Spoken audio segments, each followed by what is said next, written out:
I have a theory here that I'm going to step in with and state sort of bluntly. I think that what people mean when they say it undermines the traditional family, where they're coming from is this.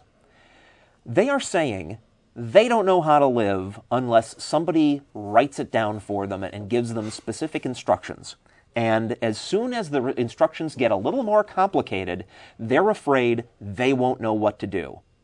And the problem there, again, is the people that won't know how to live if how you ought to behave depends on what your sexual preference is in your marriage. The problem there is ignorant people and not gay marriage. Okay, so now getting to the big fat number one cited reason why people are against same-sex marriage and the reason why we're talking about it on an atheist show. Marriage is a sacred institution. Homosexuality is morally wrong. Homosexuality is a sin. The Bible says you shouldn't, or it's against my religious beliefs. All those things, all these religious, obviously patently religious motivations that against same-sex marriage, 45% of people surveyed that object list that as their number one consideration. See, and I think, to me, that's a little bit encouraging because I was worried that the number was going to be considerably way higher than that. Well, I think there were 8% who didn't want to say. Oh, well, I think we can add them to that. Plus, of all these other groups, I can't imagine people that are bringing up, that all people who bring up these other excuses first are not also seriously motivated by their religion, right? They just think, oh, well, I got to make a good argument, and I know that my religious argument is full of holes. Yes. So I can't say Jesus told me that gay people should burn. Because you look like a lunatic. Yeah. Okay, so first of all, the premise that heterosexual monogamous marriage has always been sacred to the Judeo-Christian religious tradition, even if you believe that premise is false. The early church considered marriage a tainted earthly institution and didn't even declare it a sacrament until the year 1215, which is centuries after the founding of the Catholic Church. So that's just ridiculous. Plus, you look in your Old Testament, you have your plural marriages going on. It's just silly.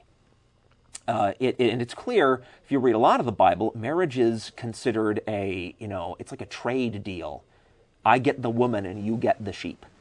It's that sort of thing. I could have picked something slightly different, because that one's kind of amusing. I get the women and you get the sheep. I'll take the women, Jeff can have the sheep. No, the other thing is that the Apostle Paul is, in the New Testament, is incredibly against marriage in general. His position was, you don't go near a woman, don't have anything to do with them, you should remain celibate. Or something? Or praise those people that have made that decision? It would be better to be a eunuch than to give in to the lust. But right. I think Paul was a little nuts myself. So, but that's really all beside the point as far as I'm concerned, since I don't believe in the religion, and I just think that's silly in the first place. The real deal is the Constitution requires our government to maintain a neutral position with regard to religious beliefs. The government has no obligation to criminalize same-sex marriage just because your religious beliefs say that it's not good. Your religious beliefs are irrelevant and a non-argument.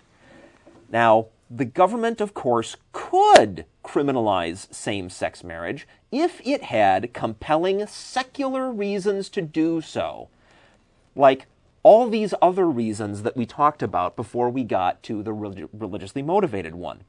And if there was a religion here in the U.S. that considered gay marriage a sacrament, but it was incontrovertibly true and proven from a secular standpoint that same-sex marriage was bad, the government could prohibit that. Right. They do that kind of thing all the time.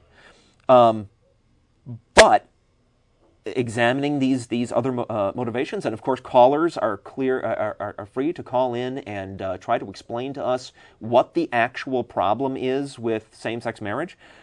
Lacking any compelling secular objections to it, there is no reason to make this be against the law.